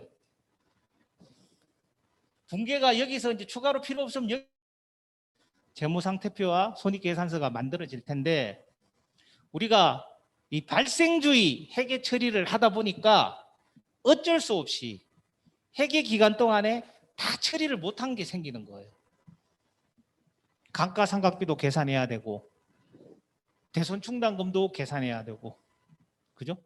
퇴직급여 충당금도 생각해 봐야 되고 임차료도 뭐 9월 1일부터 그 다음에 8월 31일까지 계약이 되어가지고 할 수 없이 선불로 줘가지고 내년치 임차료를 더 준 것도 있고 정기예금을 넣었는데 만기일이 3월 31일이다 보니까 4월 1일부터 3월 30일이니까 이자가 그 다음에 3월 31일 날 돈이 들어올 거잖아요. 그죠? 이자 안 들어온 것도 있고 이런 걸 계산해 줘야 되는 거예요. 그런 것들을 하는 것을 결산 수정 분계라고 해요. 결산 수정 분계. 결산 수정 분계를 하고 나면 이런 식으로 또 결산 수정 분계를 또 분계를 해요. 또 매출원가 계산도 해줘야 되고. 그래서 결산 수정 분계를 하고 나면 아까처럼 또 이렇게 총계정 원장에 더 추가로 넣어주는 거예요. 넣어주고 거기 다 반영된 잔액이 다시 아까 그 시산표에서 업그레이드 됐겠죠? 그죠? 과목들이 더 늘어나고 금액이 더 늘어나서 수정 후 시산표라는 게 생기는 거예요. 이 수정 후 시산표가 생기면 요거를 이렇게 반으로 쪼개요. 반으로 쪼개면 그게 재무상태표와 손익계산서가 되는 거예요. 그죠? 그 1년 내도록 분개를 하고 12월 31일이 될 때까지 분개를 하고 12월 31일이 되고 나서 지나서 1월 1일 날 이 회계 기간 동안에 인식하지 못했던 내용들이 있으니까, 그죠? 거기에 대해서 결산 수정 분개를 하는 거예요. 1년 내도록 분개를 한 거를 분개장에 1년 내도록 분개를 하고 그거를 총계정 원장에 전기를 하고 그 총계정 원장에 전기한 내용들을 계정 과목별로 했으니까 그거를 잔액을 모은 게 시산표이고 그 시산표에서 다시 이 결산 수정 분개를 다시 한번 해서 또 총계정 원장에 옮겨가지고 그렇게 해서 다시 모은 게 수정 후 시산표가 되는 거고 수정 후 시산표가 이거예요. 이거를 이렇게 나누는 거예요. 이렇게 나누면 재무상태표와 손익계산서로 나누어지는 거죠. 그죠? 재무상태표와 손익계산서로 나누어지는 거예요.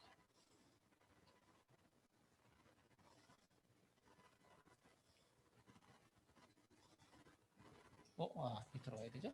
네. 그래서 이렇게 나누어지는 거예요. 재무상태표와 손익계산서. 이 분개는 항상 차변, 대변 금액이 동일하게 가니까 시산표는 이 차변 금액, 대변 금액이 같은데 이거를 두 개로 나누니까 이 손익계산서하고 재무상태표가 균형이 안 맞잖아요. 균형을 맞추는 방법은 손익계산서의 당기순이익이 재무상태표에 이익잉여금 안으로 들어가는 거예요. 그렇게 해서 균형이 맞춰지는 거예요. 그래서 재무상태표에는 손익계산서가 들어가 있어요. 어디에 들어가 있냐 하면 자본의 이익잉여금 계정 그 금액 안에 들어가 있는 거예요. 당기순이익은. 그래서 재무제표 가운데서도 제일 중요한 것은 재무상태표예요. 그리고 2번이 손익계산서. 좀 같이 만들어내는 거잖아요. 그죠? 네. 이 재무상태표 손익계산서가 만들어지면서 요 당기순이익이 이렇게 이익잉여금 안으로 들어가는 거. 이렇게 해서 만들어지는 거예요. 이게 회계 순환 과정이에요. 이해되시죠?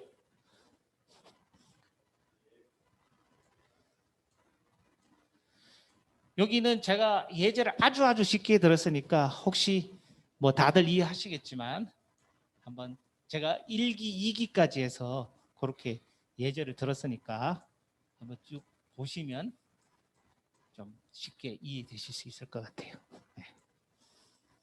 자, 그러면 이제 이 빅픽처를 한 번만 볼게요.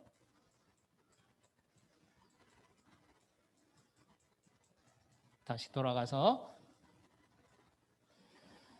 자, 방금 말씀한 대로 자, 총 정리해 보면 이런 거예요.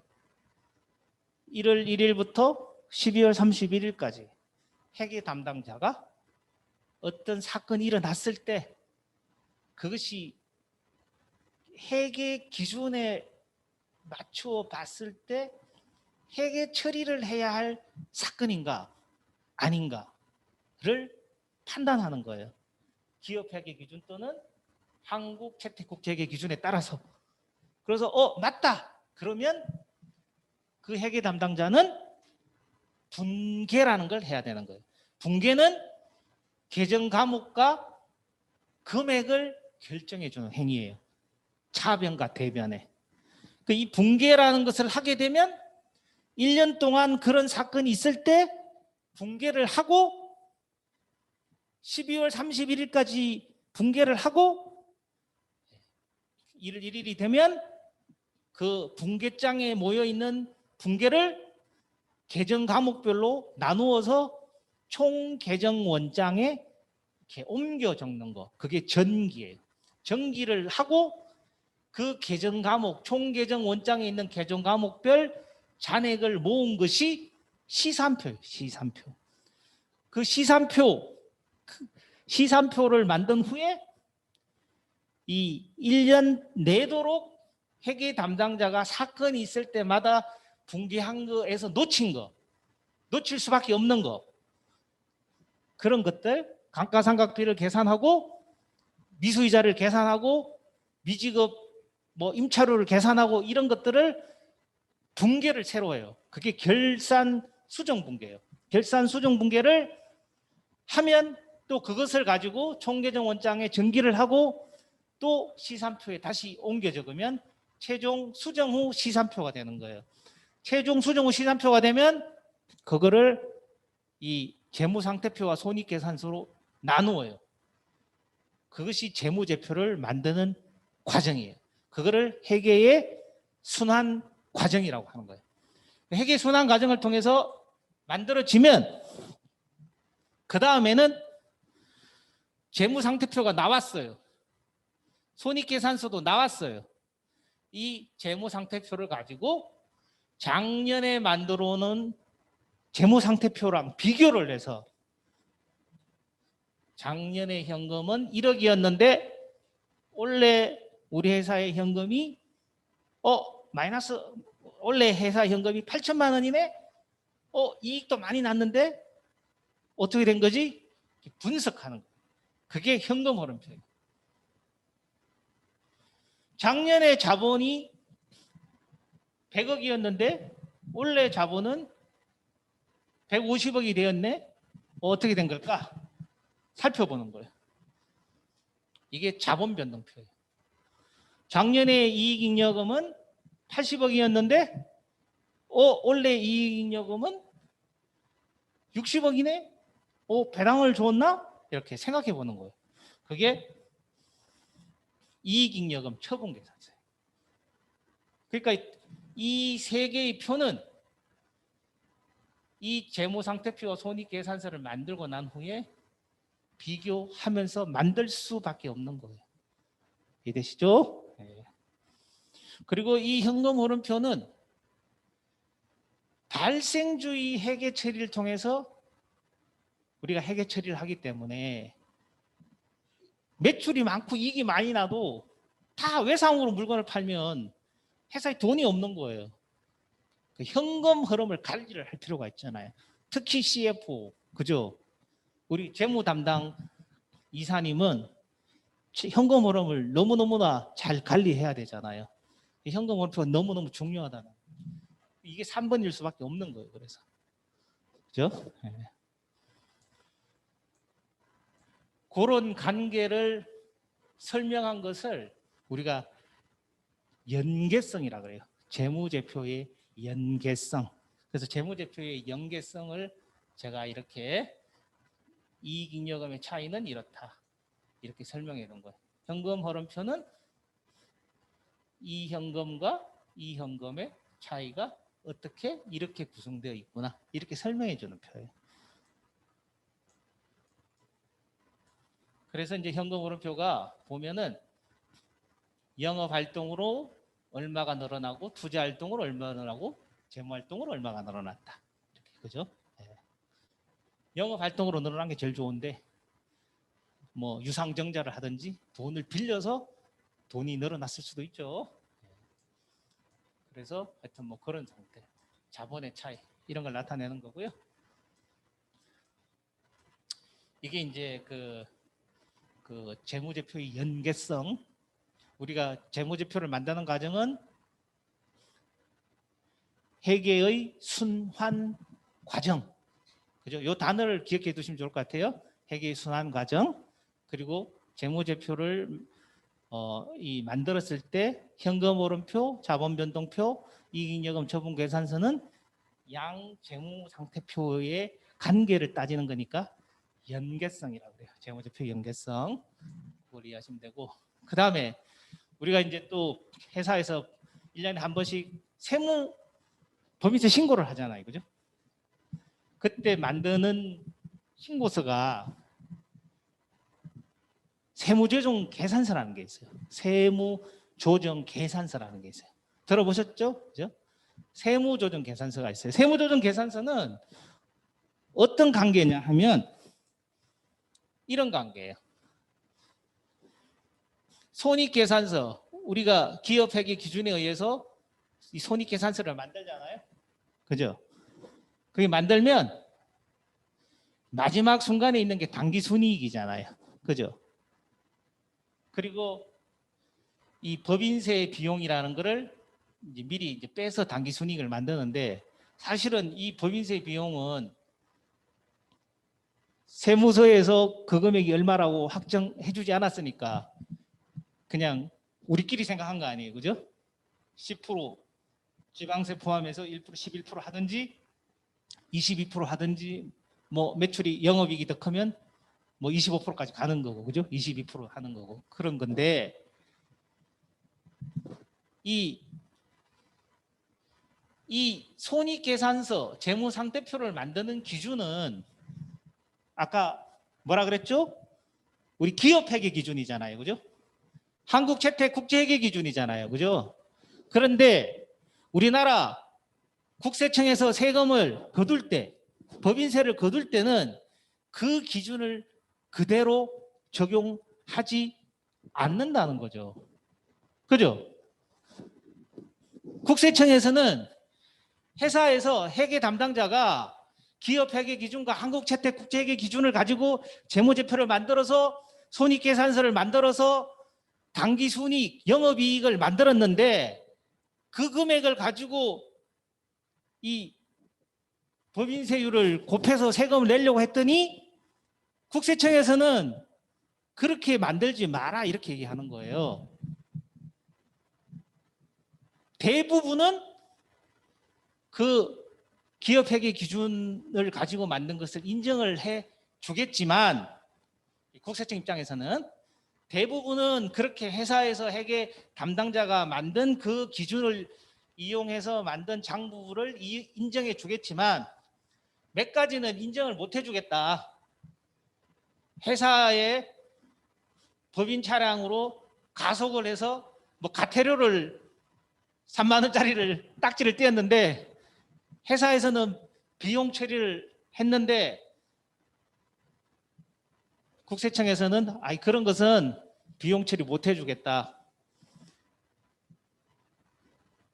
가태료 3만 원 빼서 영업이익이 1억이 나왔는데 국세청에서는 1억 3만 원이 이익이다 이렇게 얘기를 하는 거예요. 그죠? 그런 차이를 다 반영을 해주라는 거죠. 그래서 출발은 이 손익계산서상의 당기순이익을 가지고 출발을 해서 더하기 빼기를 해서 이 차가감 소득을 만드는 거예요. 여기 다시 보면 이 손익계산서상의 회계상에서 재무제표를 만들어서 이 당기순이익이 나오면 우리가 이제 회사에서는 이제 법인세 비용이라고 이렇게 했지만 이게 이제 정확하지 않은 거죠. 요걸 다시 계산해야 되는 거죠. 자, 요 당기순이익으로 올라가서 더하기 빼기. 그럼 여기서 요 법인세 비용 요 뺀 것도 이제 다시 더하기를 해서 결국은 요 상태에서 출발하는 개념이 되는 거죠.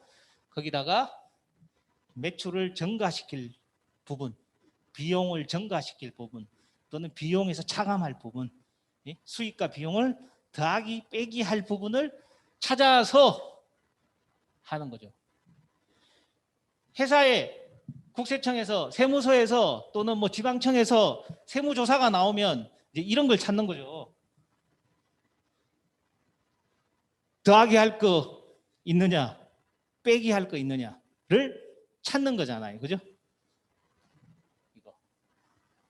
이게 이제 조금 전문성이 필요하니까 이제 그 세무사들이 이 세무조정 계산서를 만들어주면서 우리 세무조정이라는 걸 하는 거예요. 요게 이제 세무조정이라고 표현하는 거예요. 이 표가 이 전체적인 게 세무조정 계산서라고 우리가 이렇게 부르지만 그 세무조정 행위는 요거죠, 요거. 손익계산서 상에 당기순이익에서 더하기 할 거, 빼기 할 거를 찾는 거 이거죠. 네. 그러니까 더하기 할 거, 빼기 할 거도 두 가지 종류로 보면 되죠. 이 수익과 비용이라 그러면 수익에서 더하기 할 거, 빼기 할 거, 비용에서 더하기 할 거, 빼기 할 거, 이렇게 이제 찾는 거. 이거를 이제 우리가 세무조정이라고 하고, 그리고 난 다음에 이제 요 법인세법상에 각종 뭐 기부금 한도 초과액도 뭐 더하기 하고 빼기 하고 이월 결손금 있으면 요새 이제 10년까지니까 뺄 거 빼고 해서 법인 가세 표준 나오면 법인세 계산하고 뭐 가산세도 더하고 또는 이제 감면, 공제 이런 걸 해서 이제 세금을 결정한다. 이런 거거든요. 그러면 전체적인 시스템은 뭐냐 하면 이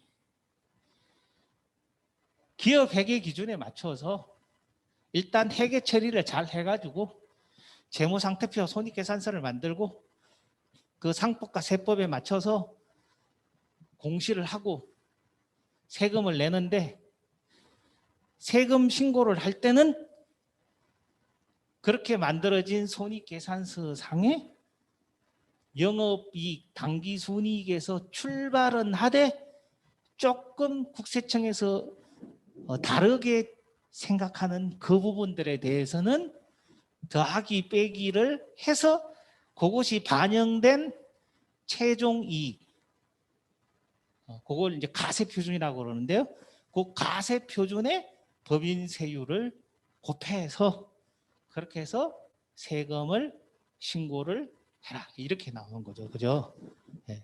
그렇게 따져보면 우리가 이제 회계를 공부할 때도 제일 먼저 로직이 기둥이 아까 말한 회계 원리 전체의 회계 순환 과정을 먼저 이해를 하고 그 다음에 그 분계라는 것을 좀 더 잘하기 위해서 중급 회계를 공부를 하고 그리고 나서부터는 이제 원가 관리 원가 회계, 관리 회계 그 다음에 외부 감사를 받는 경우 회계 감사, 그죠?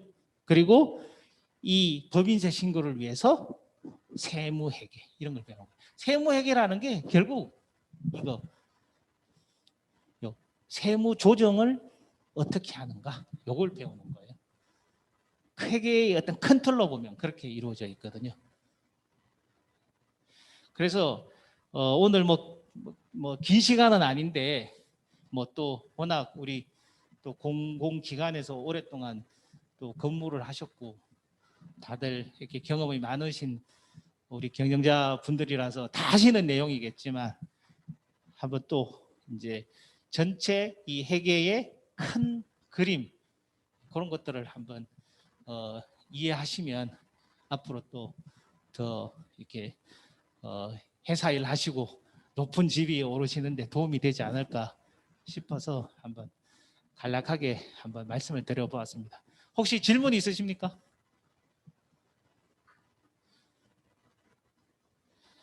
예, 그러면 예, 오늘 뭐 시간이 제가 뭐 너무 길게 했는지는 모르겠습니다만은 예, 쉬는 시간 없이 이렇게 장시간 경청해 주셔서 감사드리고요.